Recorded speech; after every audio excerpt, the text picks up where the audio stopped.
Hello and welcome to Money Talk COVID-19 Daily Bulletin for Friday, April 17th. My name is Anthony Okolia. In a few minutes, we'll be speaking with Graham Tong, the Executive Trust Officer with TD Wealth, about the challenge of providing care for aging parents and seniors during the COVID-19 pandemic. But first, a quick wrap of today's market news. US President Trump laid out a three-phased approach for reopening the US economy, but puts the onus on US states to make the decision.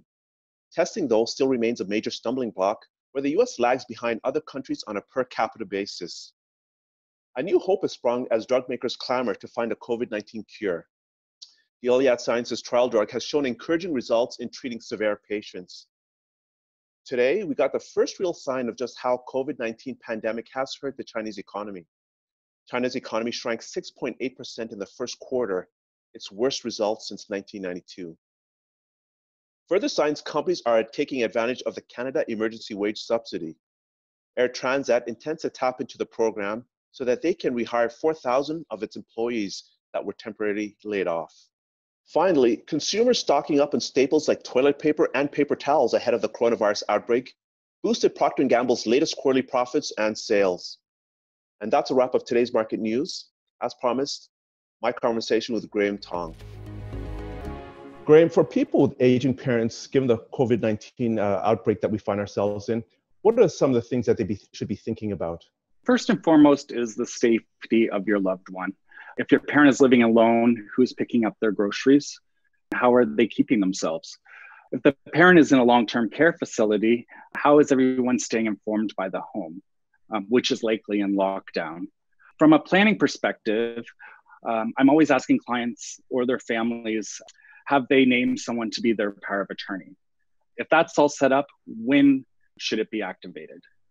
As a trust officer, I organize financial care for elderly clients, assisting them with their powers of attorney and estate planning needs.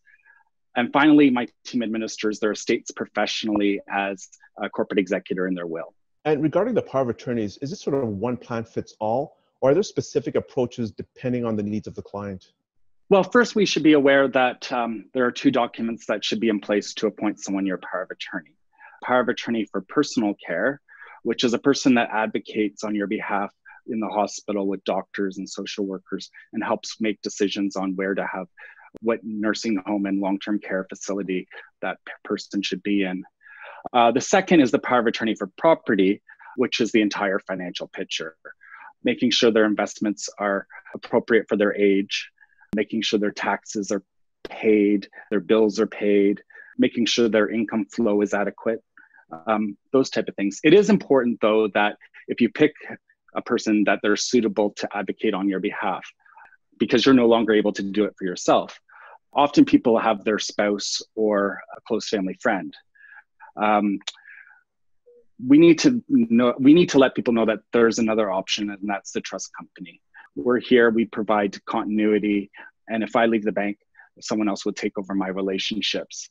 I, however, caution against someone appointing a sibling or a friend that's about the same age, because that person could predecease or become incapable themselves. We've seen situations where they're called upon to act in this very important capacity and they're not able to do so.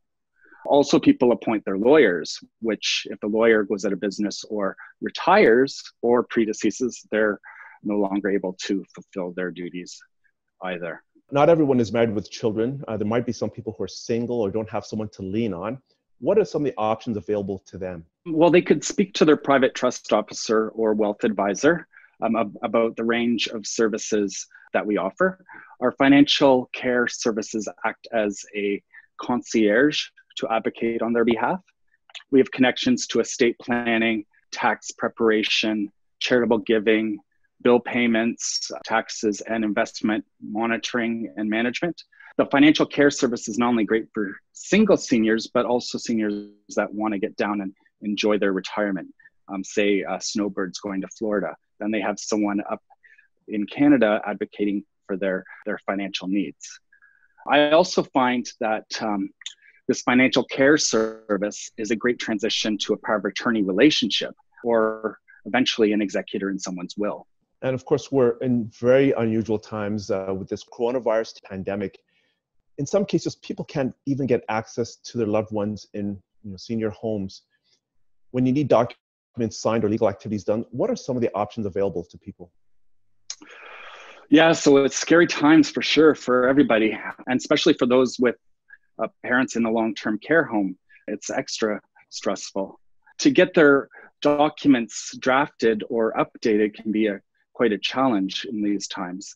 If a senior is mentally capable, then they could give their lawyer directions, their wishes to draft the documents, and then the lawyer can use a webcam to have the documents commissioned. So we're seeing that's happening a little bit now, and we'll probably see that happening a lot more in the future if this pandemic goes on. For those seniors that are lacking capacity, there's a lengthy and costly court process where someone would need to do a management plan and advocate to become that person's guardian for property. And as I said, it's a costly and lengthy process, but it is an option for someone that doesn't have anybody to act in that capacity. Great, thank you very much for your time. Oh, you're welcome. And thank you for joining us. My name is Anthony Okolia from Money Talk. Please join us again soon and stay safe.